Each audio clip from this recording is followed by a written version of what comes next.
Lobbying करते होंगे। आप मिनिस्टर थे, चिट्ठी आ गई, आने के बाद मैंने वो किया जो मुझे लगता था लार्जर इंटरेस्ट में है।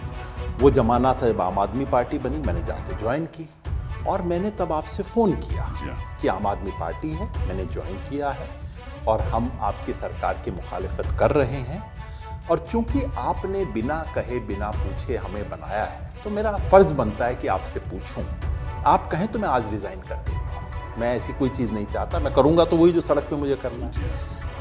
लेकिन ये कहना कि अगर अन्ना आंदोलन ना होता तब सब कुछ ठीक था, सब कुछ ठीक नहीं था, वो नहीं होता, कुछ और सब कुछ ठीक तो कोई सरकार में नहीं होता योगेंद्र जी, सब कुछ, क्योंकि सोसाइटल मूवमेंट ऐसी होती है, सामाजिक बदलाव ऐसा होता है कि कानून उसको उसके प्रति सुझाव नहीं दे सकता। तो आपकी सिटीजनशिप आपसे छीनी नहीं जा सकती। बट प्रॉब्लम ये है ना कि इस देश का कोई ऐसा कानून नहीं है जिसके आधार पे आप सिटीजन बन सकते हो। जी, कानून ही नहीं, कानून नहीं है। तो अब तो आप किसी को कैसे कहो कि आप सिटीजन नहीं हो जब कानून ही नहीं है?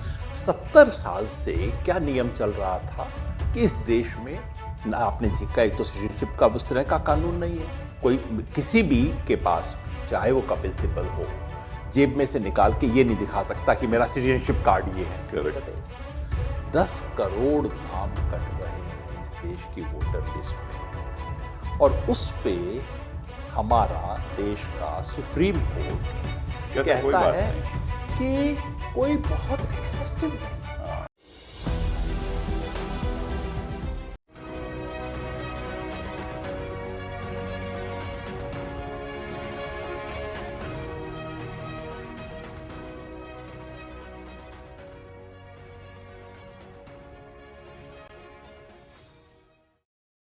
नमस्कार। देश के हालात कुछ गंभीर हैं। कैसे गंभीर हैं, कितने गंभीर हैं, दिल से के इस एपिसोड में हम उस बात पे चर्चा करेंगे। देश में बहुत कम लोग हैं who want to speak truth to power, जो सच्चाई का आईना सरकार को दिखाना चाहते हैं।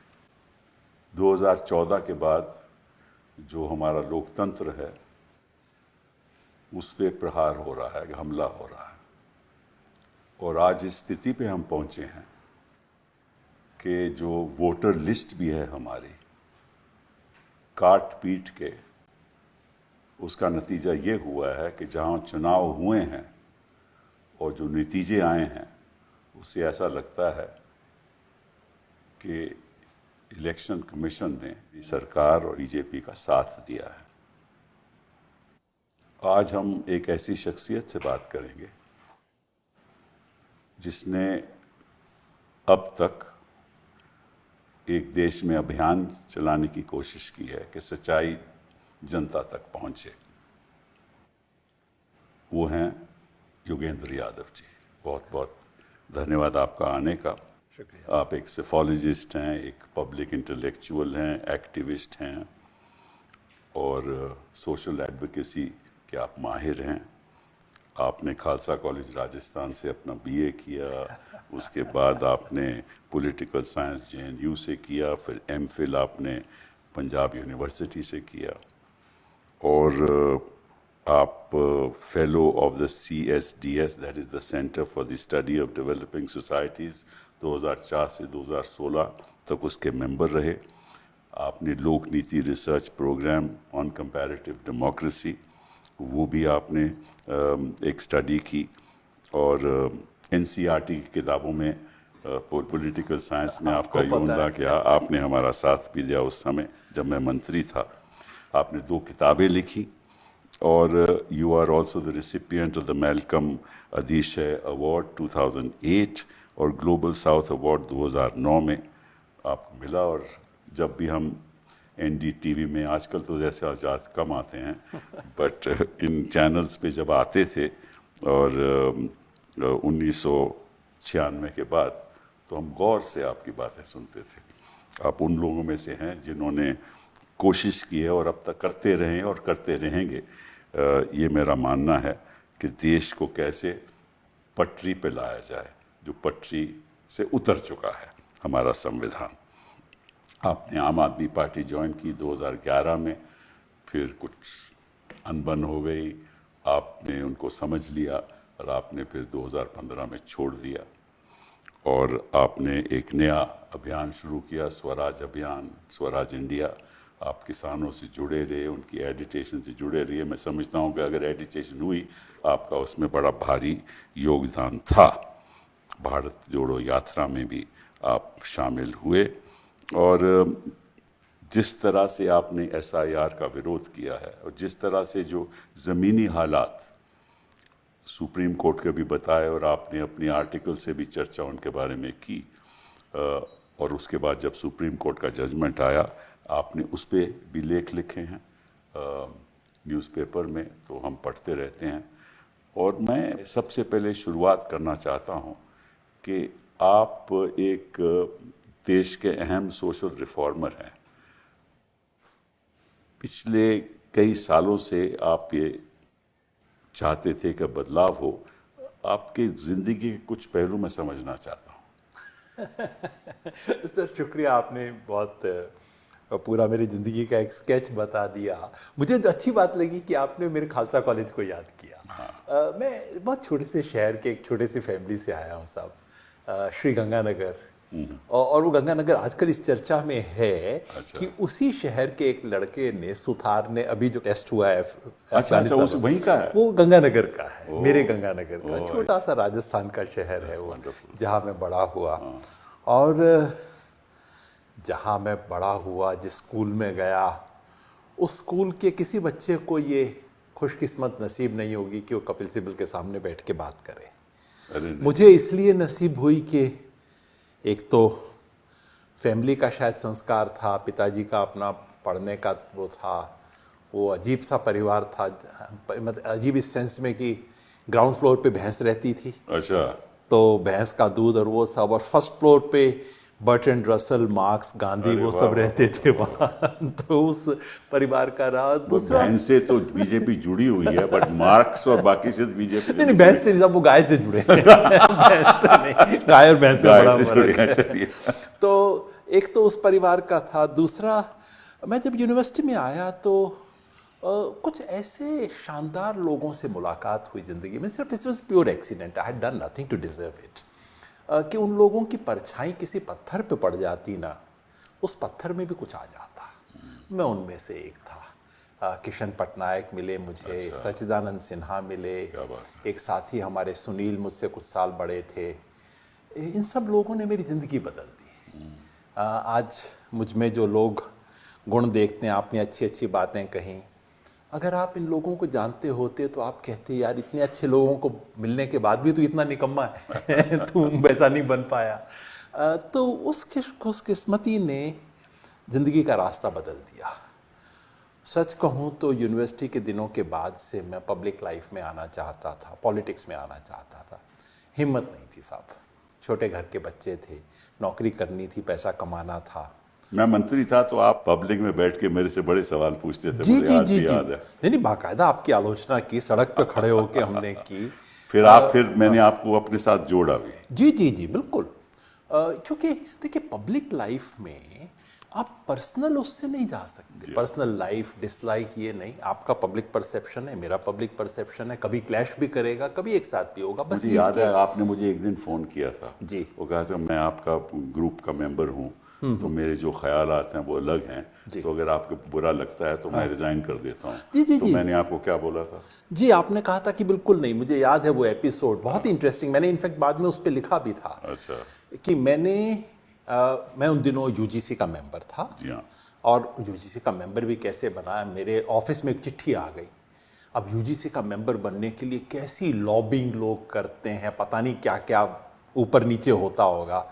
मेरे ऑफिस में चिट्ठी आ गई। मेरे ऑफिस के असिस्टेंट ने बोला, सर वो आपका कोई यूजीसी से चिट्ठी आया, आपको यूजीसी का मेंबर बनाया है। मैं कहा नहीं यार, कोई कमेटी वमेटी होगी, शाम को दिखा देना। शाम को देखा तो एक्चुअली यूजीसी के मेंबर बनाने की चिट्ठी थी। तो मतलब लोगों को यकीन नहीं होगा कि ऐसे, मतलब I had not even a phone call from anyone to say ऐसा, जब इसके लिए लोग पता नहीं कैसी कैसी लॉबिंग करते होंगे। आप मिनिस्टर थे, चिट्ठी आ गई।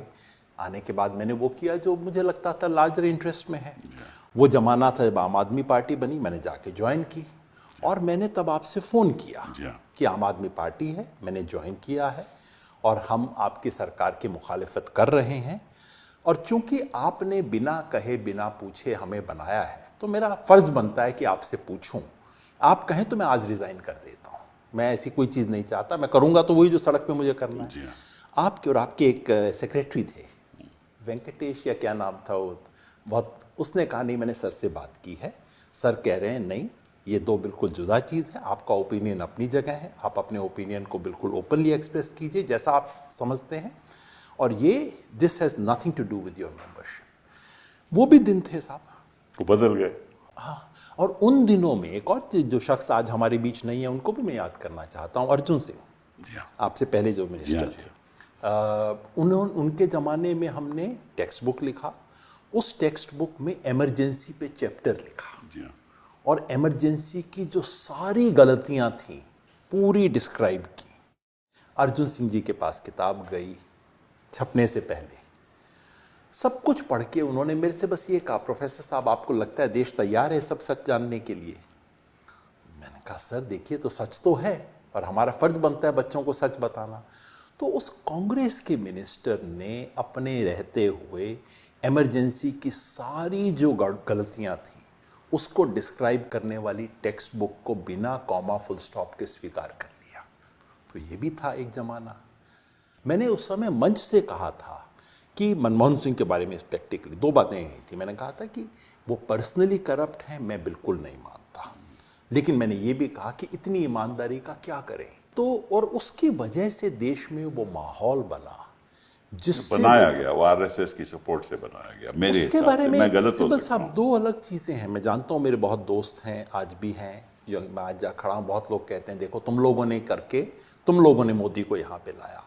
मैं दो चीज़ पूछता हूँ, वो ये कि जब भी ऐसा वक्त आता है किसी रिजीम की, सेकंड रिजीम था, बहुत कोई शानदार सरकार चल रही थी, सेकंड में ऐसा नहीं था, जनता में अनीस थी, जैसे कि अब देश में आ रही है, अनीस थी, छोटे छोटे कोई ना कोई इससे तो incident ज्यादा आ रहे थे। शानदार था। इस मैंने आज जब मैं पलट के देखता हूं तो मनमोहन सिंह जी की आर्थिक नीतियों का मैं आलोचक था। मैं अपनी वाइफ से कह रहा था कि यार मेरे कई बार दिल होती है कि उस आदमी को जाके मैं कभी कहीं जाके बोलूं कि we are grateful to you, आप इस देश में करोड़ों लोगों के लिए कुछ उन्हें करके देखा। वेलबींग आप लेके आए जो इस देश में अवेलेबल नहीं थी। ये बात सही है, लेकिन ये कहना कि अगर अन्ना आंदोलन ना होता तब सब कुछ ठीक था, सब कुछ ठीक नहीं था, सब वो कुछ नहीं ठीक- होता, कुछ और सब होता। कुछ ठीक तो कोई सरकार में नहीं होता योगेंद्र जी, सब कुछ, क्योंकि सोसाइटल मूवमेंट ऐसी होती है, सामाजिक बदलाव ऐसा होता है कि कानून उसको उसके प्रति सुझाव नहीं दे सकता। जी, बड़ा मुश्किल है, क्योंकि the economic development, social development is much faster than the development of law. Sure, ठीक है ना? तो और हिंदुस्तान एक ऐसा देश है जहाँ जो प्रॉब्लम्स हैं वो इतनी कॉम्प्लेक्स हैं कि कोई भी सरकार पूरी तरह से सही नहीं लगती, किसी को भी नहीं लग सकती। आगे वाली सरकारें भी ऐसी होंगी मैं मानता हूँ, क्योंकि कोई परफेक्ट चीज़ तो होती नहीं। तो खामियां थी हमारे में, लेकिन ईमानदारी थी। ये नहीं था कि भाई हम बेईमानी के साथ। कुछ टॉप लोगों में ईमानदारी थी और ये बात एक्नॉलेज की जानी चाहिए थी, जो कि नहीं की गई उस वक्त। और मैंने उस वक्त वहाँ रहते हुए भी, मैं क्योंकि मैं अन्ना मूवमेंट का एक्चुअली हिस्सा नहीं था, मैं आम आदमी पार्टी का हिस्सा था, जी हाँ। अन्ना मूवमेंट का मैं हिस्सा नहीं था। मैंने तब भी दो चीज़ कही थी। पहला ये कि अगर आप सोच रहे हो कि लोकपाल से सॉल्यूशन हो जाएगा, ऐसा कुछ नहीं होने। देखा ना लोकपाल क्या हुआ, यही आम आदमी पार्टी ने क्या किया, मैंने उन दिनों भी बीजेपी ने क्या किया। पर मैंने उन दिनों भी लिखा था ये कहते हुए कि ये लोकपाल से अगर आप सोच रहे हो सॉल्यूशन हो जाएगा करप्शन का, कतई नहीं होगा इसमें, कि वो मेरा डिफरेंस था उस वक्त भी। और दूसरा ये कि सिस्टम का करप्शन और कुछ इंडिविजुअल्स को नेम करना, इसमें दोनों में फ़र्क है, इन दोनों को हमें अलग करना चाहिए। चलिए, मैं आपकी सामाजिक जर्नी की बात कर रहा था। जी, तो उसके बाद आप कैसे, मतलब कि आपने सोचा कि मैं समाज में बदलाव लाना चाहता हूँ और आप जमीन के जुड़े? सच बात ये है सिब्बल साहब, जैसे मैंने आपको बताया, मैं जब यूनिवर्सिटी में था, मुझसे एक सीनियर थे सुनील, वो टॉपर थे जेएनयू के, और उनका रिकॉर्ड बाद में सिर्फ अभिजीत बनर्जी ने तोड़ा। अच्छा। इतना मतलब उनका था ग्रेट। वो बंदा एमए करने के बाद मध्य प्रदेश के एक गांव में जाके रहना शुरू कर दिया। लोगों ने कहा 6 महीने में आ जाएगा, दुनिया भर से उसको ऑफर थे। वो पूरी जिंदगी वहां पे रहा। होशंगाबाद जिले के केसला के पास गांव में रहता था। वो मेरे लिए मॉडल था। मैं वो करना चाहता था। मेरी हिम्मत नहीं थी, उसमें हिम्मत थी, मेरे में हिम्मत नहीं थी। फिर मैंने यूनिवर्सिटी में पढ़ाना शुरू कर दिया, फिर CSDS में आ गया। मेरे को थोड़ा टेक्निकल इंटरेस्ट था इलेक्शन फोरकास्टिंग में, और वो सक्सेसफुल हो गया। दुनिया में सक्सेस से बड़ी ट्रेजेडी कोई नहीं हो सकती। एक बार आप सक्सेसफुल हो जाओ तो आपके गले में पड़ जाती है वो चीज। फिर मैं उसको, लोग कहें कि आप तो बड़ा शानदार सेफोलॉजी करते हैं, आप बड़ी अच्छी फोरकास्ट करते हैं। मैं था करते भी थे, ऐसी कोई बात मैंने नहीं, कहा हमेशा। इससे कब जान छूटे मेरी। मैं इसमें था क्योंकि मेरा दिल उसमें था। जो मैं तब भी होशंगाबाद जाता था, तब भी इसमें जाता था।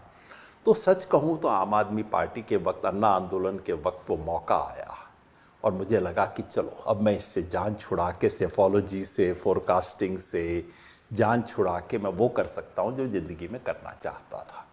तब मैं जुड़ा, जैसा आपने पूरा जर्नी बताया, पहले आम आदमी पार्टी में।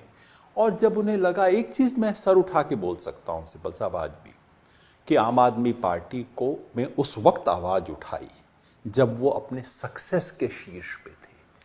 जब वो पार्टी गिर गई थी, इलेक्शन हार गई, उसके बाद छोड़ने वालों में नहीं थे, राज्यसभा की टिकट मांगने वालों में नहीं थे। सही बात। टिकट घर आके ऑफर हुई थी कि चुप हो जाओ, तुम प्रशांत से अलग हो जाओ, बोलो मत, टिकट तुम्हारे हाथ में आ जाएगी। और जबकि आम आदमी पार्टी 2015 में जीत चुकी थी, सही बात। मैसिव विक्ट्री थी, राज्यसभा उनकी जेब में पड़ी थी। और तब हमने छोड़ा था, क्योंकि गलत बात को क्यों स्वीकार करें, सच बोलना था। ये सीखा था वहां से, जो मैंने बताया ना, जिन लोगों का असर है। तो गलत तरीके से जो वोटर लिस्ट बन रही है, इसीलिए आप दिल से चाहते हैं कि ये बहुत गलत हुआ हिंदुस्तान के लोकतंत्र में, इसीलिए आपने इसका सर, ये तो बेसिक फर्ज है ना। लोकतंत्र का बेसिक उसूल क्या है कि वोटर सरकार को चुनता है, सरकार वोटर को नहीं चुनती। अगर सरकार ने वोटर को चुनना शुरू कर दिया, फिर क्या डेमोक्रेसी बची? पहले मैं तय करूंगा कि अच्छा तुम तो नहीं, तुम तो वोट मत दो, हाँ ये आदमी ठीक है, ये वोट देगा, फिर ये मुझे वोट दे देगा, मैं कहूंगा जनता ने मुझे जीत लिया। ये क्या चुनाव हुआ? सही बात। इलेक्शन तो वही है ना कि भाई मैं आपको पसंद करूं या ना करूं, वोट तो आप दोगे। वो बंदा मेरे को वोट देगा या नहीं, वोट तो देगा। अब मैं उसको मनाऊंगा किसी तरह से। जिस दिन मेरे को यह हक मिल गया कि मैं तय करूं कि कौन वोट नहीं देगा और कौन देगा, उसके बाद इलेक्शन का मतलब ही क्या बच गया?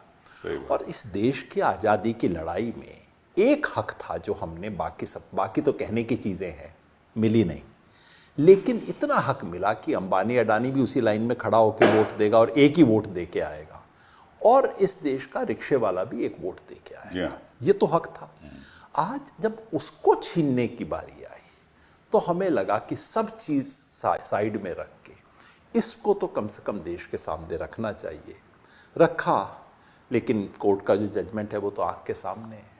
नहीं, आप बताइए, मैंने भी जजमेंट पढ़ी है, आपने भी जजमेंट ले लिया, इसकी जो खास खामियां हैं वो क्या हैं आपके हिसाब से? तो देखिए, इसका लीगल कॉन्स्टिट्यूशनल एस्पेक्ट तो आप जानते हैं, आपसे बेहतर कौन जानता होगा। मेरे मोटी भाषा में कहूं तो कोर्ट ने सुई की छेद होती है ना, सुई की छेद में से हाथी निकाल दिया है। कैसे निकाला, अब ये तो अब आप जाने, इसमें कितनी कलाबाजी हुई होगी।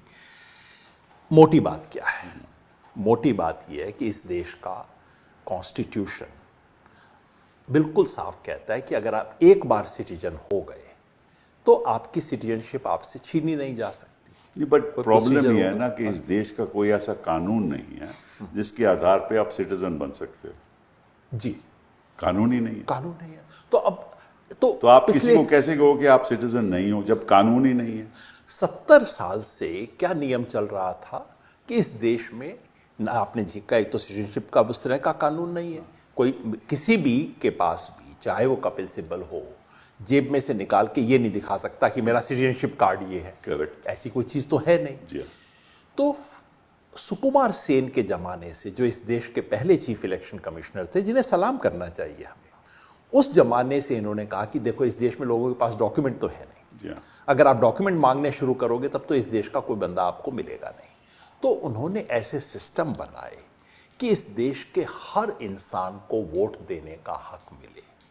और इलेक्शन कमीशन तो इस जमाने में ये किया करता था, अभी 5 साल पहले 10 साल पहले तक, कि कोई आदमी सड़क पे सोता है, अगर 3 रात को एक सड़क पे सोएगा तो उसका वहां पे वोट बनेगा। उससे ये नहीं पूछा जाएगा कि तू ये सर्टिफिकेट दिखा, तू ये डॉक्यूमेंट दिखा, तू ये कर वो कर।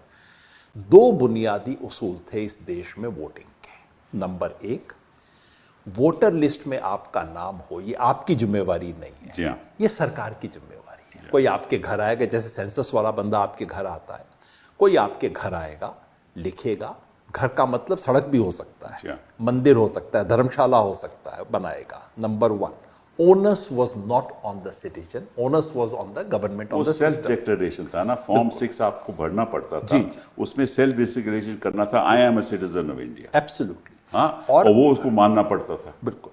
और दूसरा क्या था, there was a presumption of citizenship, कि भाई मैं गया, सिब्बल साहब दिल्ली में रहते हैं, मैं मान के चलता हूं कि भारत के नागरिक होंगे, अगर नहीं होंगे, कोई शिकायत मिलेगी, वो होगा तो चेक कर लेंगे। करेक्ट।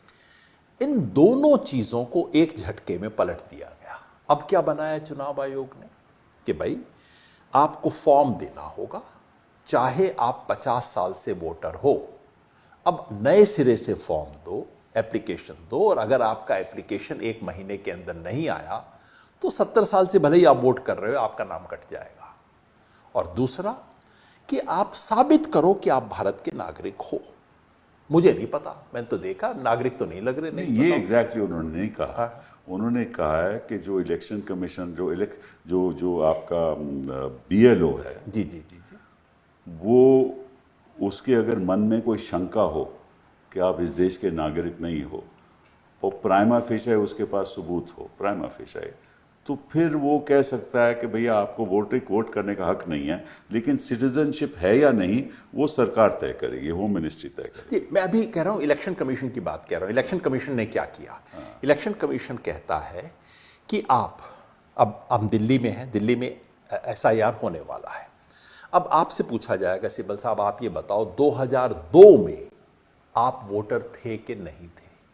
अगर 2002 में थे और आप प्रूव कर सकते हो, तब तो ठीक है, तब मान लेंगे कि आप नागरिक थे। तो जो पैदा हुआ 2002 के बाद, उसको साबित करना होगा कि उसके बाप, उसके दादा, उसकी फैमिली का कोई बंदा 2002 में हो। आज तक ये चीज कभी नहीं इस देश में, तो आपको अपना खानदानी सबूत लाना पड़ेगा। ये पहली बात। आज के दिन गरीब आदमी के पास कहां से मिलेगा? कहां से लाएगा? तो वही मैं कह रहा हूं, जिस महिला की शादी हो गई कहीं और चले गई, वो कहां से लाएगी?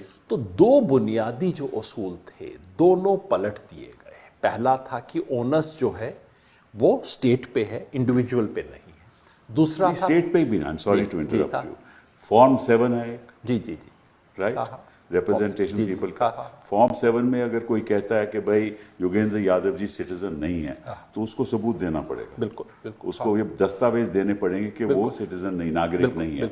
साथ में एक उसकी डिक्लेरेशन होती है कि अगर ये तय हो जाए कि आपने गलत सबूत दिया है तो आपकी प्रोसिक्यूशन हो सकती है जी, ये कानून में लिखा है ना? बिल्कुल। हाँ, तो ये हक कैसे फिर इलेक्शन कमीशन BLO को दिया गया? और ये जो है कि, और अगर आपका नाम वोटर लिस्ट में चला आ रहा है तो आपको कोई फॉर्म भरने की जरूरत नहीं है, यू आर ऑटोमेटिकली देयर। बिल्कुल। इन दोनों चीजों को इलेक्शन कमीशन ने पलट दिया, बिना कोई रूल बदले, बिना कोई लॉ बदले, बिना कॉन्स्टिट्यूशन में बदला। और ये बात आपने कोर्ट के सामने रखी कि साहब ये कैसे हो गया? ठीक है, अगर कॉन्स्टिट्यूशन बदल दें वो, तो आप कहोगे कॉन्स्टिट्यूशन का अमेंडमेंट सही है, गलत है, उस पर बहस हो सकती है। कॉन्स्टिट्यूशन छोड़ो, कानून नहीं बदला, रूल भी नहीं बदला, इन्होंने अपनी रूल बुक नहीं बदली, अपना मैनुअल नहीं चेंज किया, और सारा सिस्टम पलट दिया। तो कोर्ट ने कैसे मान ली ये बात? अब कोर्ट क्या करते, बाकी तो आप बताएंगे। कानून में साफ लिखा हुआ है कि वोटर लिस्ट बनाना चुनाव आयोग का काम है, इसमें कोई शक नहीं। और कौन करेगा? चुनाव आयोग करेगा। कैसे करेगा ये उस पर छोड़ा नहीं है। 3 नियम बनाए गए हैं। एक है समरी रिवीजन, हर साल होगा, हर साल या बीच में हो सकता है, उसका तरीका उसका बिल्कुल प्रॉपर तरीका प्रिस्क्राइब्ड है। दूसरा इंटेंसिव रिवीजन है, जो कभी भी उन्हें लगे कि भी नए सिरे से पूरा करना है, कर सकता है इलेक्शन कमीशन, हक है, उसका भी तरीका पूरा प्रिस्क्राइब्ड है। SIR ना पहले के मुताबिक था ना दूसरे के मुताबिक था। फिर कोर्ट में आप जैसे लोगों ने कहा कि ये तो सारी बातों के खिलाफ है। तब इलेक्शन कमीशन ने कहा कि नहीं, एक और पतली गली है। वो क्या है? 21(3), ये जो रिप्रेजेंटेशन ऑफ पीपल्स एक्ट का 21 नंबर क्लॉज का तीसरा नंबर हिस्सा, जिसमें कहा था, एक एक्सेप्शनल क्लॉज है Notwithstanding anything in कि the Constitution. अगर बाई चांस कोई ऐसी एक्सेप्शनल सिचुएशन आ जाए जहां इलेक्शन कमीशन को महसूस हो कि किसी कॉन्स्टिट्यूएंसी में Part of the Constitution. या किसी कॉन्स्टिट्यूएंसी के कुछ छोटे से टुकड़े में नए सिरे से बिल्कुल इलेक्शन आपको वोटर लिस्ट बनानी है, तो बिना किसी बंदिश के चुनाव आयोग वो कर सकता है। जैसे एक फ्लड आ जाए, अर्थक्वेक आ जाए, कोई और आपदा आ पिछले जाए। 70 साल में सिर्फ एक बार उसका इस्तेमाल हुआ था। ठाकुर द्वारा यूपी की कॉन्स्टिट्यूएंसी है, जहां से खबर आई थी कि एक खास कम्युनिटी के 20,000 लोगों का नाम काट दिया। लिंगदो उस जमाने में चीफ इलेक्शन कमिश्नर होते थे। उन्होंने मिस्टर राव को भेजा इंक्वायरी करने। मिस्टर राव ने आके कहा बिल्कुल ठीक है, 20,000 मुसलमानों का नाम काट दिया इन्होंने तो, और दूसरी जाति के लोगों का जोड़ा है। तो इलेक्शन कमीशन ने उसको इन्वोक किया 21(3) को और कहा कि इस स्पेशल सिचुएशन में हम पूरे ठाकुर द्वारा की सारी वोटर लिस्ट नए सिरे से बनवाएंगे। एक्सेप्शनल क्लॉज था। अब क्या हुआ है? ये तो सारा हिंदुस्तान पे लागू कर दिया। अब ये कह रहे हैं, यही तो मैं कह रहा हूं, सुई की छेद में से हाथी निकाल दिया, जिसमें से धागा निकालना था उसमें से पूरा हाथी निकाल दिया। अब कह रहे हैं इस एक्सेप्शन का इस्तेमाल करते हुए पूरे हिंदुस्तान की 543 कॉन्स्टिट्यूएंसी में किया जा सकता है। क्यों उसका इस्तेमाल कर रहे हैं? क्योंकि उस एक्सेप्शन में लिखा हुआ है कि यह करने के लिए आपको किसी बने बनाए प्रोसीजर को फॉलो करने की जरूरत नहीं है। वो तो नहीं ये लिखा। करते ही उनको ये एडवांटेज मिल गया। नहीं, वो तो नहीं लिखा। नहीं, उसमें पहले जो 21(1) और 2 में लिखा है, 3 में ये लिखा है, नॉटविथस्टैंडिंग सबसेक्शन 2। जी जी जी जी जी, यही लिखा है ना। जी। तो कोर्ट ने कह दिया कि पार्ट ऑफ अ कंस्टिट्यूएंसी और अ कंस्टिट्यूएंसी, जैसे आपने कहा, ठीक है ना। नॉट विथ मतलब कि ये आप कोई ऐसी स्पेशल एग्जिजेंसी, इमरजेंसी आ जाए तो आप कर सकते हैं। तो अब कोर्ट कह रहा है कि इस स्पेशल, और उसमें ये भी लिखा था कि आपको उसका कारण बताना होगा, क्या स्पेशल है। अब इलेक्शन कमीशन क्या कहता है? स्पेशल ये है कि साहब अर्बनाइजेशन हो रहा है, माइग्रेशन हो रहा है, 2003 से पहले हो रहा था, पूरी दुनिया में हो रहा है, हमेशा हो रहा है, क्या इसमें नई बात आ गई? तो चुनाव आयोग की इस तरह की आर्ग्यूमेंट को सुप्रीम कोर्ट ने एक्सेप्ट कर लिया है कि भाई जो किसी एक कॉन्स्टिट्यूएंसी या उसके टुकड़े में होना था उसको पूरे 543 में कर लो। वो करने के लिए आप स्पेशल रीजन, जो दुनिया में रोज होता है, उसको स्पेशल रीजन उन्होंने स्वीकार कर लिया है और कहा है कि अब इसके लिए आपको कोई प्रोसीजर फॉलो करने की जरूरत नहीं, आप अपना प्रोसीजर अपने तरीके से बना लीजिए और उसमें कोई आपको बने हुए प्रोसीजर फॉलो करने की जरूरत नहीं है। मतलब कि जो पार्लियामेंट का कानून फॉलो करने की जरूरत नहीं, बिल्कुल नहीं है। ये एक ऑमनिबस क्लॉज है, ऐसा क्लॉज है जिसमें इलेक्शन कमीशन को पावर है, जो मन चाहे वो करे। जी, ठीक है ना। उसका कोई रीजन भी देने को तैयार नहीं, और जो अगर रीजन दें तो वो सुप्रीम कोर्ट भी नहीं तय कर सकती रीजन सही है या गलत है। तो अफसोस की बात यही है, सिर्फ ये नहीं, कहने को तो ये बिहार का जजमेंट है, कहने को सुप्रीम कोर्ट का जो जजमेंट है वो बिहार इलेक्शन में SIR करना सही था या नहीं था वो है, लेकिन हकीकत में इसका मतलब ये है कि सुप्रीम कोर्ट ने इलेक्शन कमीशन के हाथ में ब्लैंक चेक दे दिया। वो दे दिया ना, बंगाल में वही तो हुआ। बिल्कुल ब्लैंक चेक अब दे दिया है, जिसमें जो मर्जी अमाउंट भर लो, जो मर्जी डेट भर लो और उसको जैसे मर्जी अब तुम यूज कर लो। ये इसका मतलब हो गया। अब ये बताइए कि ये जो वर्ड स्पेशल इंटेंसिव है, रिवीजन तो मैं मानता हूं, बट ये स्पेशल वर्ड कहाँ है? इंटेंसिव, स्पेशल, इंटेंसिव, रिवीजन, ये तीन अल्फाज तो इकट्ठा कहीं है ही नहीं। तो कानून आप मुझसे बेहतर जानते हो, आप मुझसे पूछ रहे हो, मैं बोल देता हूं, पता तो आपको भी है कि इस देश में समरी रिवीजन है, स्पेशल इंटेंसिव रिवीजन है और स्पेशल रिवीजन है। स्पेशल इंटेंसिव रिवीजन नाम की चीज कहीं लिखी नहीं हुई है। ये बात हमने सबने कोर्ट में रखी। बिल्कुल बिल्कुल। ये इन्होंने खुद अपना निकाल लिया। और क्यों निकाला? ताकि इंटेंसिव रिवीजन की तरह से बिल्कुल कोरे कागज पे लिख सकें, लेकिन स्पेशल की तरह किसी प्रोसीजर को फॉलो ना करना पड़े। बिल्कुल। ये डबल एडवांटेज लेने के लिए किया गया और अफसोस ये है कि सुप्रीम कोर्ट ने इस बात को भी मान लिया है। सुप्रीम कोर्ट ने इस बात को भी नहीं देखा है इस जजमेंट में कि इसका क्या असर होगा। आपने देखा होगा, कोर्ट के सामने तमाम फैक्ट्स रखे थे। मोटी बात फिर मैं बता दूं, अब तक देश के अंदाजन 60% एरिया में SIR हो चुका है, 40% में होना बाकी है, अभी शुरू हो गया, कर्नाटक वगैरह में शुरू हो गया है। अब तक कोई 6 करोड़ लोगों का नाम कट चुका है। 60% में 6 करोड़ का कटा है, तो बाकी 40% में कितना कटेगा? और 4 करोड़ का कटेगा। 10 करोड़ नाम कट रहे हैं इस देश की वोटर लिस्ट में, और उस पे हमारा देश का सुप्रीम कोर्ट कहता है कि कोई बहुत एक्सेसिव नहीं। ये प्रोपोर्शनेट है। ये 95 पैरा जो है उसके अंदर लिखा है, शब्द मैं भूल रहा हूं, पर ये है कि मतलब कोई बहुत ज्यादा बड़ी बात नहीं हुई है। ऐसा आपको चिंतित नहीं होना चाहिए इसके बारे में। 10 करोड़ लोग चले गए हैं वोटर लिस्ट से, 6 करोड़ कट चुके हैं। वो कहते हैं कि चलिए कोई बात नहीं, अभी डिलीशन हो गई तो हो गई, अगले चुनाव में नोट दे देंगे। ये सुना मैंने, उस दिन मैं तो कोर्ट में नहीं था, लेकिन अखबारों में रिपोर्टेड था। इससे खतरनाक बात तो कोई हो नहीं सकती सर, कि अगले चुनाव में कोई गल नहीं, अगली बार आ जाना। ये कोई डेमोक्रेसी का लॉजिक हुआ? लोगों ने उसके बाद कई वाहियात बातें जजेस के बारे में भी लिखी हैं, वो सब मैं नहीं दोहराना चाहता, वो बेकार की बातें हैं। लेकिन कैसे कोई कोर्ट कह सकता है? इसका असर देखो जनता पे क्या पड़ता है। हाँ। ये तो एक मतलब के लोकतंत्र के ऊपर एक मजाक हो गया। और ये तब था सिब्बल साहब, ये बिहार वाले केस में नहीं, बंगाल में उन्होंने बात कही थी, जबकि एविडेंस कोर्ट के सामने रखा गया कि 27 लाख नाम डिलीट किए गए हैं ओवर एंड अबव नॉर्मल, और ये 27 लाख टारगेटेड हैं। इस 27 लाख में 2/3 मुसलमान हैं। इस 27 लाख में वो एरिया है जहां की ममता बनर्जी को ज्यादा वोट मिलता है, मुर्शिदाबाद, नॉर्थ परगना, बिल्कुल साफ सब कुछ करके दिखाया गया। उसके बाद कोर्ट का ये ऑब्जर्वेशन आता है कि कोई बात नहीं, अगली बार आ जाना, अगले इलेक्शन में वोट दे लेना। वो तो नेचुरल है ना, अगले इलेक्शन में देना पड़ेगा, क्योंकि उन्होंने कहा कि इनको नोटिस जाना चाहिए जी। अच्छा, नोटिस में वक्त लगता है, क्योंकि जवाब देना होगा, फिर उस पर एडजुडिकेशन होगी, तो तब तक तो इलेक्शन हो जाएगा। तो निश्चित रूप से कोर्ट को कहना पड़ा ना कि अगली बार जब नोटिस, जब इसकी कार्रवाई खत्म हो जाए और जज फैसला कर दे कि नहीं ये गलत तरीके से डिलीट हुआ था, तो अगली बार दे देंगे। हकीकत ये है सर कि उन 27 लाख लोगों के केस जो कि अब एक अपीलेट अथॉरिटी के सामने पड़े हैं, उसके जज साहब खुद कह रहे हैं कि सालों तक इसका फैसला नहीं हो सकता, इसलिए उन्होंने रिजाइन कर दिया, भले आदमी ने कहते हुए।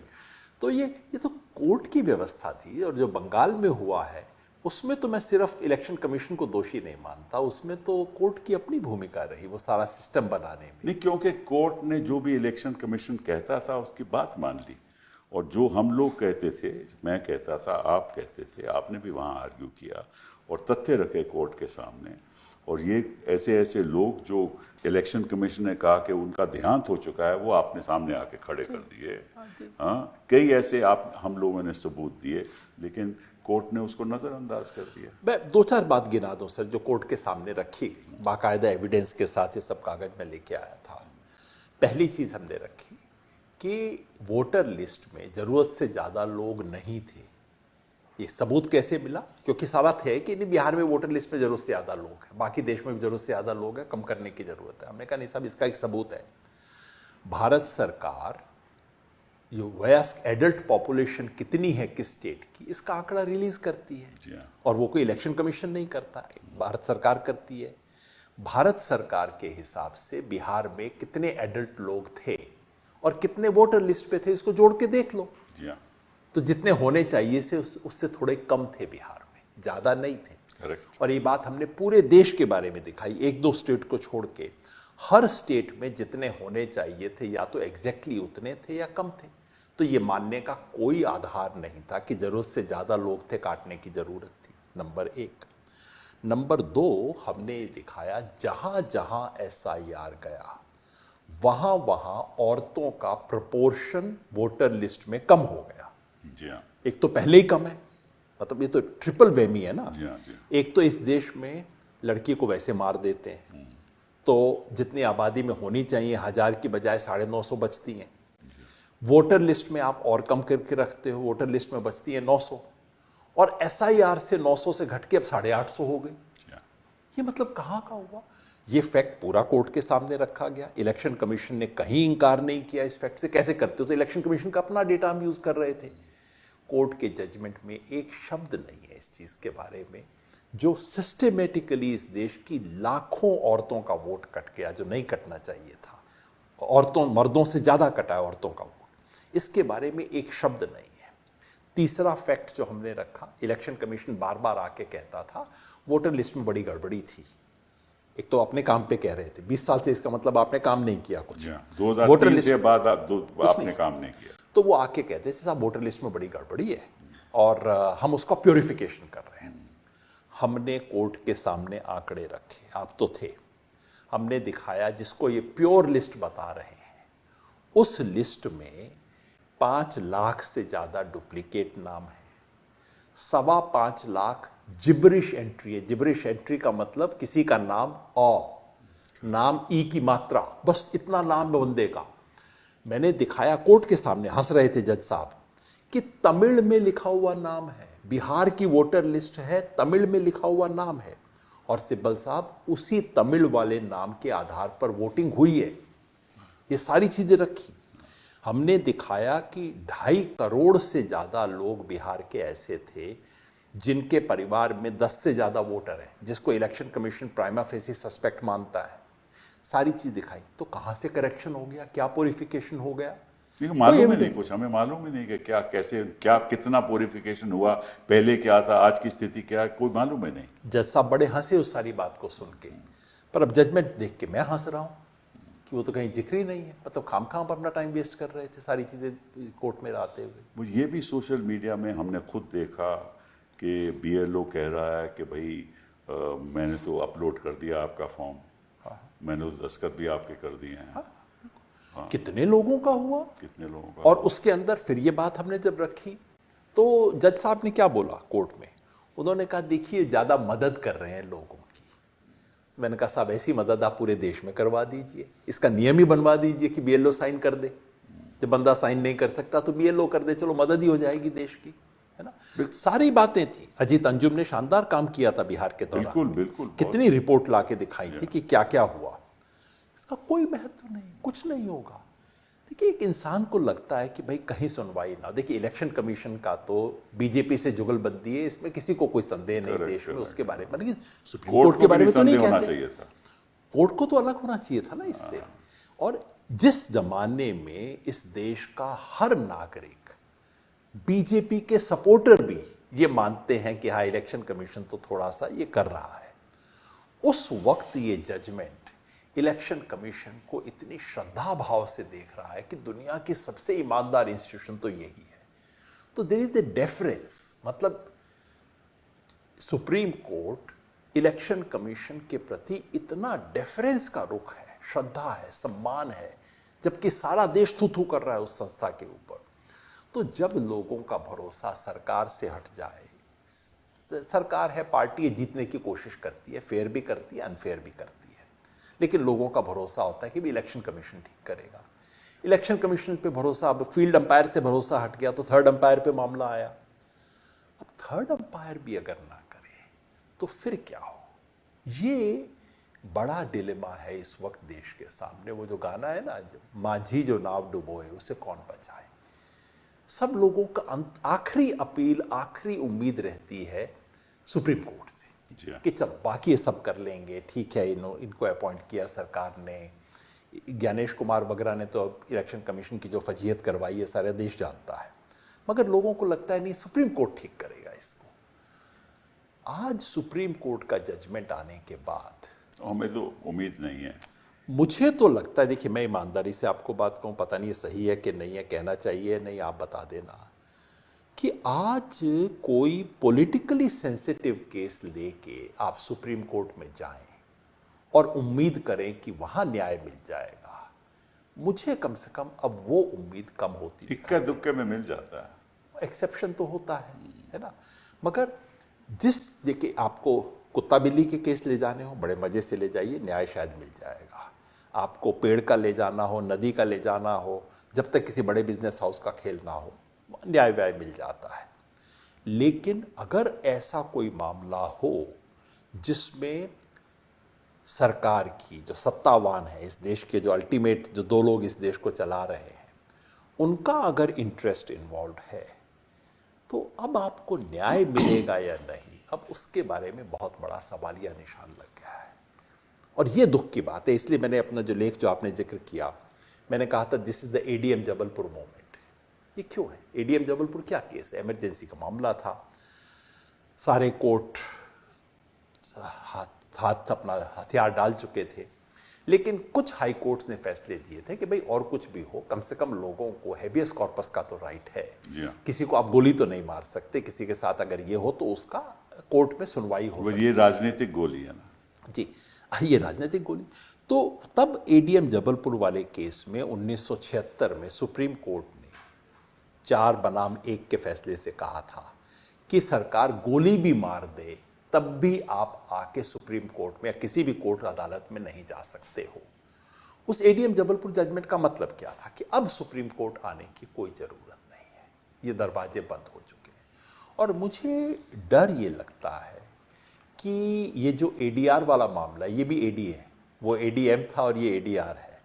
ये जो एडीआर वाला केस है, बिहार वाला एसआईआर का जो केस है, उससे कहीं ये संदेशा तो नहीं जाता कि बस अब कोई मामला जो पॉलिटिकली सेंसिटिव हो, बाकी केस का मैं नहीं कह रहा, जहां इस रिजीम का इंटरेस्ट इन्वॉल्व है, जहां वो हम दो हमारे दो जो है ना, उनका जो इंटरेस्ट है, उनका जहां इंटरेस्ट है, वहां आपको अब न्याय की उम्मीद छोड़ देगी। आम जनता ये सोचती है, ऐसा एक परसेप्शन बनेगा कि अब वो दरवाजे सही है गलत है हम नहीं कह सकते, लेकिन आम जनता का वो परसेप्शन बन रहा है। और ये परसेप्शन बनना बहुत अच्छी बात नहीं है। ऐसे में जबकि इस देश की सारी इंस्टीट्यूशंस के दरवाजे बंद हो रहे हैं, ऐसे में सुप्रीम कोर्ट के बारे में ये इंप्रेशन बन जाए, ये बहुत दुख की बात है। और ऐसा एक मोमेंट है जिसके बारे में हम सबको सोचना पड़ेगा। एडीएम जबलपुर ने यही किया था, एक इंप्रेशन देश में बन गया। उससे भी खतरनाक है जी, क्योंकि एडीएम जबलपुर तो एक हेबियस कॉर्पस हो सकता है या नहीं हो सकता, फिर भी कोर्ट उसमें हाई कोर्ट के लेवल पे दखल अंदाजी होती थी। यहाँ तो ना स्पेशल जज कुछ करता है, ना कोई भी मामला हो, ईडी का मामला हो, ना हाई कोर्ट कुछ करता है, ना सुप्रीम कोर्ट कुछ करता है।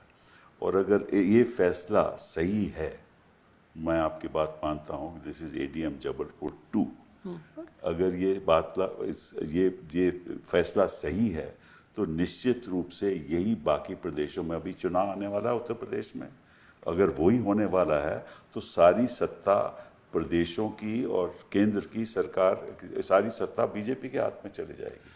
सिब्बल साहब, अगर बंगाल जैसा एसआईआर जहां भी हो जाए और असम जैसा डिलिमिटेशन हो जाए, उसके बाद आप इलेक्शन और डेमोक्रेसी को टाटा बाय बाय कर सकते हैं। असम की डिलिमिटेशन को लोगों ने डिलिमिटेशन बिल ला रहे हैं ये। बिल्कुल।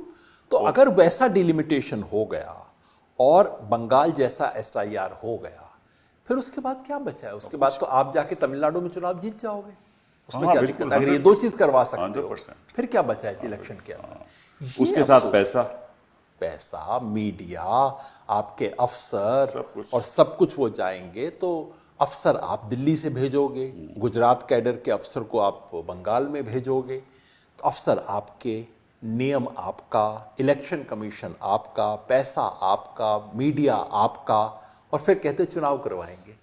क्या मजाक है ये? और ऐसे में उम्मीद एक आखिरी रहती है कि हाँ, एक दरवाजा है देश का जो खुला है, और वो दरवाजे का जब बंद होने का आपको लगता है कि आधा खुला है, थोड़ा खुला है, या पूरा खुला है, या बंद है? सर, आप जितना जानते हैं मैं क्या जानूं, आप कितने सालों से सुप्रीम कोर्ट को देख रहे हो। एक साधारण कार्यकर्ता के बतौर मुझे कल को कोई पूछे कि यार ये चीज हो रही है, गलत हो रहा है, आप सुप्रीम कोर्ट चलते हैं, मैं कहूंगा यार ठहर जा थोड़ा सा, देखा नहीं क्या हुआ है।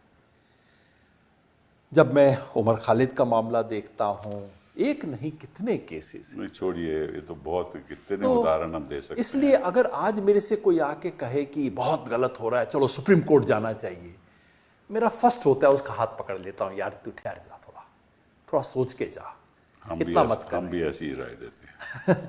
तो ये तो अच्छी बात तो नहीं है ना सिब्बल साहब। बहुत बुरी अगर किसी लोकतंत्र में खतरनाक आपको बात। लोगों को ये कहना पड़े कि नहीं हाईएस्ट जुडिशरी के फोरम में मत जाओ, ये क्या कहता है? ये कोई अच्छी बात तो नहीं। प्रॉब्लम यह है ना कि ना तो राहत स्पेशल कोर्ट में मिलती है जी। ना हाई कोर्ट से मिलती है, तो जाएं कहाँ? ये एक जो आपने एक शब्द में कह दिया, जाएं तो जाएं कहाँ, ये आज इस देश का सबसे बड़ा सवाल है। और इसलिए कॉकरोच जनता पार्टी आती है। ये कोई पार्टी नहीं है ना, मुझे मालूम, कोई मूवमेंट नहीं है, कुछ नहीं है, एक चुटकुला है। एक चुटकुले के पीछे जनता चल रही है। इस देश के करोड़ों नौजवान एक चुटकुले के पीछे चल रहे हैं। क्यों? पागल तो नहीं है, क्योंकि सारे रास्ते बंद हो गए हैं। जाएं तो जाएं कहां? चलो चुटकुला है, चलो इसके पीछे लगते, कुछ नहीं लगता, चलो एक बटन तो कर देते हैं यहाँ पे। ये जो सबसे बड़ा निराशा हो गई है युवाओं, ये जो हताशा है, ये जो निराशा है, और ये जो है कि अब क्या कर सकते हैं, ये लोकतंत्र के लिए अच्छा संदेश नहीं है। और न्यायपालिका के लिए जो अंतिम उम्मीद है, बाकी सब दीवारें ढह जाएं, लोगों को लगता है कि हाँ भाई एक थर्ड अंपायर है, उसके पास तो जा सकते हैं। अगर वहां से निराशा हाथ लगती है, और ये मैं इसलिए नहीं कह रहा हूं कि मैं पिटिशनर था। आप क्रिकेट में थर्ड अंपायर देखते हो ना, जी जी, तो वो आपको दोबारा तस्वीर दिखाता है जी, पूरा कि दिखाता किस तरह है। से बॉल गिरा, किस तरह से विकेट पे जाया, किस तरह वो LBW है। यहाँ तो थर्ड अंपायर तो ये दिखा ही नहीं सकता। वही दिक्कत आ रही है ना कि आपको जहां एक आखिरी उम्मीद होती है, ये बार मैं इसलिए कह रहा हूं, इसलिए ADM जबलपुर मूवमेंट है, ये आखिरी उम्मीद रहती है कि खेल सारा बीजेपी का क्या है कि भाई हम तो इलेक्शन, हम पॉपुलर हैं, हम अच्छा काम कर रहे हैं। अच्छा काम कैसे कर रहे हैं? क्योंकि पब्लिक हमारे साथ है। पब्लिक कैसे आपके साथ इलेक्शन जीत रहे हैं? इलेक्शन कैसे जीत रहे हो? इस तरह से जीत रहे हैं इलेक्शन। और जब आप ये लेके जाओ कि साहब ये तो ठीक नहीं है, तो सुप्रीम कोर्ट ना सिर्फ ये कहता है कि बिहार में जो हुआ वो ठीक था, बल्कि वो कोई किसी किस्म की बंदिश नहीं लगाता, और आगे चुनाव आयोग कुछ भी करना चाहे उसकी भी परमिशन दे देता है। मैं तो घबराता इसलिए हूं सिब्बल साहब इस जजमेंट को देख के, कि इस जजमेंट को देख के तो बंगाल भी, ये तो बंगाल का जजमेंट आ चुका, अब आप बंगाल का केस चल रहा है, इसका कोई मतलब नहीं, क्योंकि इस जजमेंट में आ गया बंगाल का केस, तो अब आ गया। और यही नहीं, इसके बाद 15 और चीजें जो होंगी उसका जजमेंट भी आ गया। ये तो अब तो कोई किसी किस्म का लिमिट बचा ही नहीं है। चुनाव आयोग जो चाहे बिल्कुल छुट्टा छोड़ दिया है इन्होंने चुनाव आयोग को, और वो उस चुनाव आयोग को जिसकी साख इस वक्त मिट्टी में मिली हुई है, उसको आपने कोई छुट्टा छोड़ देश का नागरिक उस पर विश्वास नहीं करता, उसको आपने छुट्टा छोड़ दिया। कहा कि तो संवैधानिक संस्था है, ठीक ही कर रही होगी, जो हमें पता नहीं है वो भी ठीक कर रही होगी। आप ही बताइए, कोर्ट इतना तो पूछ सकता था ना कि भाई आपको लगता है कि वोटर लिस्ट में बहुत गड़बड़ी थी, अच्छा हमें कोई एविडेंस दिखा दो। हाँ, तो कोई आपने कुछ तो मांग जरूर सकते थे कि भाई आप कह रहे हो। हम कानून में जब संशोधन लाते हैं पार्लियामेंट में, एक पहले जो जिस केंद्र के बारे में और लॉ के बारे में संशोधन, जब सपोजिंग HRD है तो हम कानून बदलना चाहते हैं, तो पहले सरकार में तय किया जाएगा कि क्या फैक्ट्स हैं, क्यों बदलना चाहते हो। वो सारी फाइल मूव करेगी, आंकड़े होंगे हमारे सामने, कैबिनेट में ले जाएंगे, उस पर चर्चा करेगी, कैबिनेट के लोग कुछ बैठे, ग्रुप ऑफ कैबिनेट मिनिस्टर बैठेंगे, उस पर चर्चा होगी, फिर कहीं जाकर पास होगा। तो कौन सा दस्तावेज या फैक्ट्स इलेक्शन कमीशन के पास थे जिसके आधार पे इन्होंने स्पेशल इंटेंसिव रिवीजन का फैसला लिया? और सुप्रीम कोर्ट ने कौन से दस्तावेज सुप्रीम कोर्ट के आगे लिखे गए Exactly. जो हमने बहस की, मांगा? सिब्बल साहब, जो सूचना है, सच है नहीं मैं जानता नहीं हूं, सूचना ये है कि इलेक्शन कमीशन के पास फाइल भी नहीं है इसको जस्टिफाई करने के लिए। ये ऑर्डर व्हाट्सएप पे पारित हुआ है। बाकी मतलब ये भी नहीं कि 3 इलेक्शन कमिश्नर बैठे हों, नॉर्मल क्या होता है और कुछ नहीं, चलिए छोड़िए, नीचे से एक नोट पुटअप होता है। जी हाँ, ये प्रॉब्लम है, ये सब एविडेंस है, इसके आधार पे ये सजेशन है, और ये कीजिए, कमीशन मीट करेगा, कमीशन कहेगा अच्छा इसमें से फला चीज़ों को लाएं। सुप्रीम कोर्ट इतना तो कह सकता था कि वो फाइल दिखा दो भाई, फाइल है ही नहीं, दिखाएंगे कहाँ से? कोर्ट ने मांगी नहीं। हमने कहा कि आपने कहा जी। और इन्होंने क्या कहा था? इन्होंने कहा कि नहीं 2003 में हमने किया था, वही रिपीट कर रहे हैं। फिर आप लोगों ने, प्रशांत भूषण ने कहा कि अच्छा 2003 वाली फाइल दिखा दो, कहा जी वो तो गुम गई। फिर हम जैसे लोग पकड़ के कहीं से ले आए, प्रशांत भूषण ने 2003 की फाइल रख दी इनके सामने, पता लगा झूठ बोल रहे थे। कोर्ट ने उस पर एक टिप्पणी नहीं की है इसके बारे में। आप झूठ बोल रहे हो कोर्ट के अंदर। गाइडलाइन भी जो पुरानी थी, जी, वो पुरानी भी उन्होंने गाइडलाइन follow निकाल नहीं लाए। की। जी बिल्कुल निकाल लाए। पता लगा कि ये तो कोर्ट में झूठ बोल फिर रहे कोर्ट थे। ने कहा ये तो गाइडलाइंस हैं, फिर पावर तो 21(3) में है। तो बस 21(3), सारा खेल 21(3) का है कि बस एक बार उस पतली गली में से आपने हाथियों की बारात निकाल दी पूरी की पूरी। तो ये जब होता है तो कहीं ना कहीं ऐसा लगता है कि ये तो मन बना रखा है, मन बना रखा है। कई बार क्या होता है, पहले तर्क आते हैं, बाद में फैसला आता है। कई बार फैसले के बारे में मन पहले बन जाता है, तर्क बाद में आते हैं। ये तो हम अनुमान ही कर सकते हैं।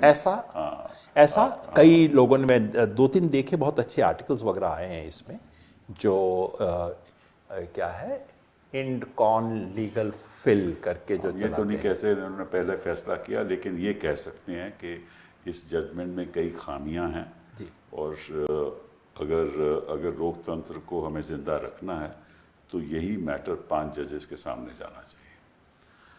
ये चीजें आप बेहतर जानते हो सर। उनको खुद मेरी करना तो चाहिए। उनको खुद करना चाहिए, क्योंकि नतीजे तो उनके सामने हैं। सच लेकिन कहूं मुझे याद है कि ये जब बिहार का चुनाव हो रहा था तो हरियाणा से, पानीपत से, सोनीपत से, करनाल से ट्रेनें आईं।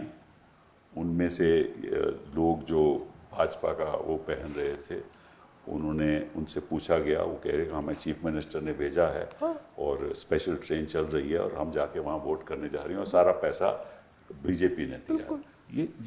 ये फैक्ट्स देश के सामने हैं और ये इलेक्शन कमीशन को मालूम है और मुझे इतना विश्वास है कि कोर्ट को भी मालूम होगा, क्योंकि ऐसा तो है नहीं कि हम लोग ये तो सब खबरें देखते भी हैं, कोई ना कोई तो इनको बताता जज साहब ने कोर्ट में बोला था, we do not operate in vacuum. Exactly. तो वो भी अखबार पढ़ रहे होंगे, वो भी पढ़ रहे होते हैं क्या हो रहा है। तो फिर अगर इस चीज की जानकारी है, और ऐसी बात सूरत से गए, बंगाल में सूरत से लोग आए ना, सूरत से भी स्पेशल ट्रेन चल रही है, हमें मालूम है इस बात का। तो अगर ये जमीन पे हो रहा है तो फिर ये कानून का ऐसे फैसले का मतलब क्या हुआ? इसका मतलब तो ये हुआ कि होता रहे, कोई फर्क नहीं, लेकिन पावर है जी, और उस पावर के ऊपर मोहर लग गई है। अब पावर, देखिए, बीजेपी गड़बड़ी कर रही है, वो मुझे दिख रहा है, सारे देश को दिख रहा है। वो ठीक, वो वैसा नेता है, इच्छा होती है पावर को बनाए रखने की। इलेक्शन कमीशन जुगलबंदी कर रहा है, अब ये बात भी पूरे देश को पता लग गई है। अगर मुझे शिकायत किसी से है तो उससे है जिससे उम्मीद है। इलेक्शन कमीशन से क्या मैं शिकायत करूं? इनसे ज्ञानेश कुमार से क्या मैं उम्मीद करूं? आज की तारीख में मेरी उम्मीद 0 है, उससे मैं क्या शिकायत करूं? सुप्रीम कोर्ट से उम्मीद रहती है, इसलिए शिकायत रहती है। तो उम्मीद है अभी। ये आपको पता होगा सर कि ये 5 जज की बेंच से कुछ होगा, 11 जज की बेंच से होगा। मेरी तो हिम्मत नहीं होती अब किसी को कहने की कि भाई जाओ सुप्रीम कोर्ट में जाओ। जो जजमेंट में पढ़ता हूँ उसके बाद तो यही लगता है कि ठीक है, जो हो रहा है वो तो होगा।